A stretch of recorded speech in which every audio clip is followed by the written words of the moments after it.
bears rely on sea ice to survive. For a few short months in spring, the bears hunt on the edges of the melting ice, where seals come up for air.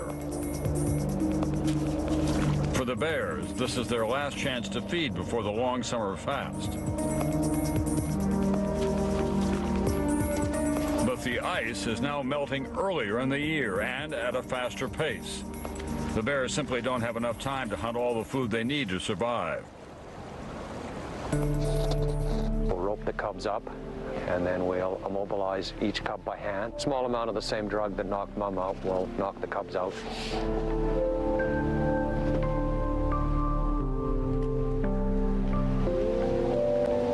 £12.5 for cub 3.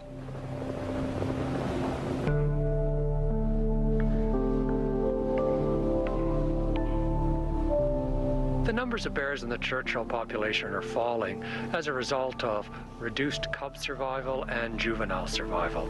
We think that some of these bears are starving. We think that mothers may not provide enough milk for their cubs. Munn has watched the average weight of these bears decrease by some 15% since the 1980s. Within the next 6 years, female bears may not have enough body fat to reproduce. The chances that these triplets will survive to adulthood, let alone make it to next fall, are slim.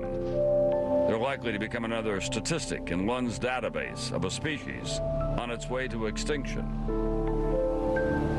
It makes me sad to think that I might be the last person working on this population and be known as a polar bear historian.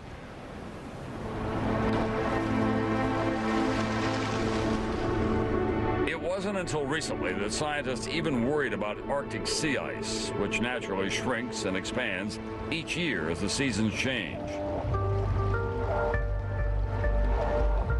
In 1979, the sea ice covered almost 1.7 billion acres. That's about the size of the United States.